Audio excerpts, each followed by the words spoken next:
శ్రీమాత నమః. నాకు చాలా మంది కామెంట్లో పెడుతూ ఉంటారు, పిల్లలు సరిగ్గా చదవట్లేదమ్మా, మాట వింటలేదమ్మా, ఏదో అత్యవసర మార్కులు వస్తున్నాయి అని చెప్పి పెడుతూ ఉంటారు. అలాగే నాకు నిన్న ఎవరో కామెంట్ పెట్టారు, మేము చాలా హోమాలు పూజలు అవి చేయించామమ్మా, మా అబ్బాయి ఇప్పుడు 11th స్టాండర్డ్, కాకపోతే అసలు మాట వినడు, దేని మీద ఇంట్రెస్ట్ ఉంది అని చూపించడు, ఏది అర్థం కావటం లేదు అంటాడు. ఇప్పుడు మేము ఉన్నాం కాబట్టి సరే, తర్వాత వాడి పరిస్థితి ఏంటి అనేది మాకు భయం వేస్తుంది అని చెప్పి నాకు కామెంట్లో పెట్టారు. నిజమే, తర్వాత పరిస్థితి ఏమవుతుంది అని చెప్పి తల్లిదండ్రులుగా మనం బాధపడము, బెంగపడము సహజమే. కాకపోతే ఒకటి ఆలోచించండి, మార్కులు ఒకటే కొలమానమా పిల్లలకి? ఆ మార్కులు అంత తక్కువగా వస్తున్నాయి అంటే తన ఇంట్రెస్ట్ ఇంక దేని మీద ఉందో, ఇంక దేని మీద తన ఇంట్రెస్ట్ని పెట్టాలి అని అనుకుంటున్నాడో, తనకి ఇంకా ఏవైతే ఇష్టమో ఒకసారి పరిశీలన చేసి చూడండి. బాగా చదివిన వాళ్ళందరూ జీవితంలో బాగా ఉన్నత స్థాయిలో ఏమన్నా ఉన్నారా? బాగా చదువుకోలేని వాళ్ళందరూ అట్టడుగు స్థాయిలో ఉన్నారా? ఎవరు ఇష్టమైన పనిని కష్టపడైనా సరే చేసి ఆ స్థానాలని వాళ్ళు దక్కించుకున్నారు. అది చదువులో మాత్రమే ఉండదు. చదువులో మార్కులు వచ్చేసి బాగా 100కి 100 మార్కులు సంపాదించేసుకుంటే వాళ్ళు గొప్పవాళ్ళని కాదు కదా. ఒకసారి ఆలోచించండి. చదవాలి, నేనేమి చదవకూడదు అని నేను చెప్పట్లేదు, చదువు అక్కర్లేదు అని చెప్పట్లేదు, కానీ చదువే జీవితం కాదు. అలా ఇంట్రెస్ట్ లేని వాళ్ళకి ఇంకెక్కడైనా వాళ్ళకి ఇంట్రెస్ట్ ఉందేమో ఒకసారి ఆలోచించండి. ఈ మధ్య చాలా మంది చూసే ఉంటారు, ఒక అమ్మాయి, ఆ అమ్మాయికి 5 ఏళ్ళు ఉండుంటాయి, ఎంత అద్భుతంగా పాడుతుందంటే అమ్మాయి పాటలు, ఇంకా దానికి మాటలు కూడా పూర్తిగా రావు. ఆ మాటల్లో ఆ అమ్మాయికి ఇంకా పూర్తిగా మాటలు రావు అనే విషయం తెలిసిపోతుంది. అలా ఆ అమ్మాయి పాటలు పాడే స్థాయికి ఆ స్టేజ్ మీదకి తీసుకొచ్చారు అంటే 5 ఏళ్ల వయసులో వాళ్ళ అమ్మగారు ఎంత తపన పడి ఉంటారు, ఎంత శ్రద్ధ చూపించుంటారు. అప్పుడు మీరు అనొచ్చు, 5 ఏళ్ల అమ్మాయిలు చాలా మంది వస్తున్నారు కదండి స్టేజ్ల మీదకి పాటలు పాడడానికి అని. అందరూ వేరు, ఈ అమ్మాయి వేరు. ఆ అమ్మాయికి భగవంతుడు కళ్ళు తీసేశాడు. చాలా బాధ అనిపించింది. ఎందుకంటే ఎంత ముద్దుగా ఉందో, ఎంత చక్కగా ఉందో, ఎంత చక్కగా పాడుతుందో ఆ పిల్ల. కానీ భగవంతుడు అలా చేశాడు. కానీ అది కూడా లోపంగా భావించకుండా ఆ తల్లి పడిన తపన, ఆ తల్లి శ్రద్ధ ఆ అమ్మాయి పాడుతుంటే వినిపిస్తోంది, అర్థమవుతోంది. ఆ స్టేజ్ మీద పాడుతుంటే ఆ తల్లి మురిసిపోతోంది. ఆ తల్లి కళ్ళల్లో నుంచి ఎంత ఆనంద బాష్పాలు వస్తున్నాయో. అలా ఆ అమ్మాయిని ట్రైన్ చేయాలి అంటే ఈవిడ ఎంత కష్టపడి ఉంటారు. మనం సాధారణంగా పిల్లల్లో చేసే పొరపాటు ఇదే. వాళ్ళని ఒక యంత్రాలుగా మాత్రమే మనం చూస్తున్నాం, మార్కులు సంపాదించే యంత్రాలుగా మాత్రమే మనకు చూస్తున్నాం. ప్రతి ఒక్కరిలోనూ ఒక్కొక్క టాలెంట్ ఉంటుంది. ఆ టాలెంట్ని గమనించండి. కొంతమంది ఏం చేస్తారు అంటే వాళ్ళలో ఉన్న ఆ టాలెంట్ని బయటికి చెప్పలేరు. ఎందుకంటే తల్లిదండ్రులు ఎంతసేపు నువ్వు సరిగ్గా చదవట్లేదు, నీకు మార్కులు రావట్లేదు అని అడుగుతారే తప్ప దాని వెనకాల ఉన్న కారణాన్ని పట్టుకోరు. కాబట్టి కొంతమంది పాపం పిల్లలు వాళ్ళ మనసుని బయటికి చెప్పుకోలేకపోతారు, వాళ్ళ ఇంట్రెస్ట్ని బయటికి చూపించలేకపోతారు.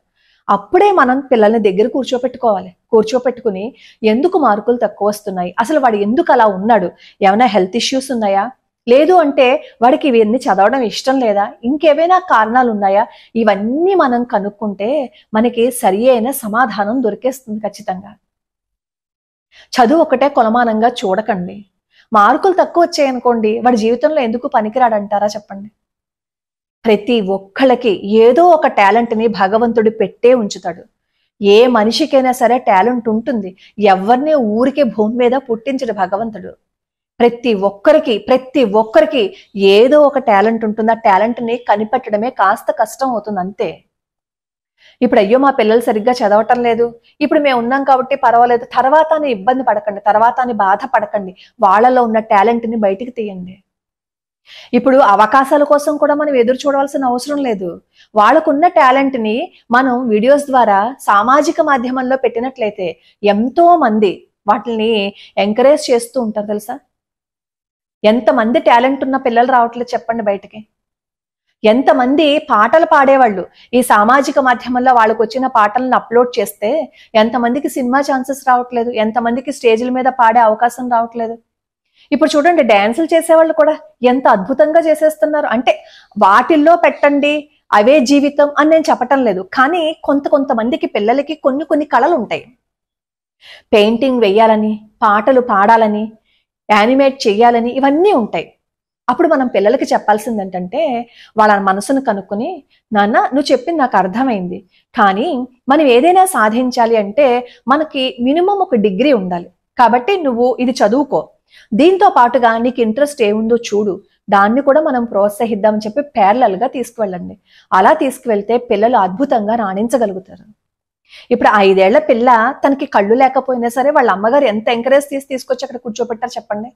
అలా అమ్మాయి 5 ఏళ్లకే పాడగలుగుతోంది అంటే ఊరికే వచ్చేసిందా అమ్మాయికి?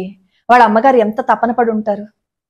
అంటే చిన్నపిల్లకి కళ్ళు లేవనే విషయం పుట్టినప్పుడే తెలిసి ఉంటుంది కదా వాళ్ళ అమ్మగారు.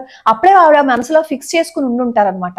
ఆ అమ్మాయిని ఇలా ట్రైన్ చేసుకోవాలి, ఎలా అయినా సరే ఉన్నత స్థానంలో కూర్చోపెట్టాలి, తన కాళ్ళ మీద తను నిలబడేటట్టు చూసుకోవాలి. తర్వాత తనకి ఇంట్రెస్ట్ ఉందా లేదో అది పక్కన పెట్టేయండి, కానీ ప్రస్తుతానికి ఆ అమ్మాయి ఆ పాటల మీద ఇంట్రెస్ట్ చూపిస్తుంది. తన లోపాన్ని కూడా తనకి తెలియదు. అయ్యో కళ్ళు ఉంటాయనే విషయం కూడా ఆ అమ్మాయికి తెలియకుండా పాటలు పడుతుందంటే ఆ అమ్మాయిని ఎంత పాజిటివ్ మైండ్తో పెంచారు ఒకసారి ఆలోచించండి. మనం కూడా మన పిల్లల్ని అలాగే పెంచాలి.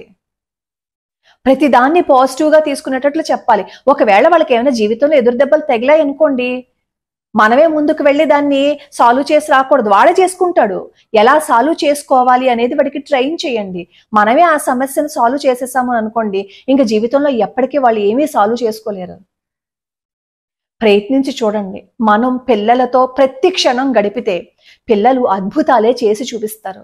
వాళ్ళని ఒక యంత్రాలుగా కాకుండా వాళ్ళకి మనసు ఉంటుందని, వాళ్ళకి అభిరుచులు ఉంటాయని, వాళ్ళకి ఆలోచన విధానం ఉంటుందని ఒకసారి ఆలోచించండి. మనమేం చేస్తున్నామంటే ఈ కాలంలో అందరికీ సెల్స్ ఇచ్చి పంపించేస్తున్నాం. కాసేపు సెల్ ఇచ్చేసి వాళ్ళు మన జోలికి రాకుండా ఉంటే చాలు అని చెప్పి అనుకుంటున్నాం. కాబట్టి వాడు సెల్లో బాగా నిష్ణాతుడైపోతున్నాడు, చూడకూడనివన్నీ చూసేస్తున్నాడు. మరి చూడకూడనివన్నీ చూసేసి అవసరం లేనివన్నింటినీ బ్రెయిన్లో పెట్టుకుంటే మాటలు ఎవరు వింటారు చెప్పండి. అంటే అందరూ అనే కాదు, నేను అందరి గురించి నేను చెప్పటం లేదు, కొంతమంది. అంటే కొంతమంది చాలా ఆక్వర్డ్గా ప్రవర్తిస్తూ ఉంటారు చూసారా, వాళ్ళ గురించి చెప్తున్నాను. కొంతమంది మైల్డ్గా ఉంటారు. ఆ మైల్డ్గా ఉండేవాళ్ళు ఏంటి కారణం ఒక్కసారి ఆలోచించండి. ఇంట్రెస్ట్ లేదా? ఏదైనా సమస్య ఉందా? ఒకవేళ ఆరోగ్యపరంగా ఏ ఇబ్బంది లేదనుకోండి, కూర్చోండి. వాళ్ళు మనతో సరిగా మాట్లాడట్లేదు అనుకోండి, మౌనంగా ఉంటున్నారనుకోండి, మాట్లాడించండి. పక్కనే కూర్చోండి, మాట్లాడించండి, వాళ్ళతోనే స్పెండ్ చేయండి. ప్రతి క్షణం మనం వాళ్ళతోనే స్పెండ్ చేయాలి. ఎందుకంటే వాళ్లే కదా మన జీవితం. వాళ్ళకంటే మనకి ముఖ్యమైనది ఇంకోటి ఏం లేదు కదా. వాళ్ళకి మాత్రమే మన జీవితంలో ప్రాముఖ్యతని ఇచ్చి వాళ్ళతో మాత్రమే మనం గడిపాము అంటే, ఎవరైతే ముభావంగా ఉంటారో, ఎవరైతే అందరితోనూ కలవకుండా వాళ్ళ భావాలను పంచుకోకుండా చదువుకోకుండా ఉంటారో వీళ్ళందరూ చాలా షార్ప్గా తయారవుతారు. ఒకసారి ప్రయత్నం చేసి చూడండి. అలాగే మన ప్రయత్నంతో పాటుగా భగవంతుడి ఆశీస్సులు, భగవంతుడి అనుగ్రహం కూడా మనకు ఉండాలి ఖచ్చితంగా. అప్పుడు ఏం చేస్తాము అంటే విశ్వనాథాష్టకాన్ని, దక్షిణామూర్తి స్వామివారి స్తోత్రాన్ని, ఆ రెండింటిని చదివించండి పిల్లల చేత. అద్భుతాలే చేస్తారు.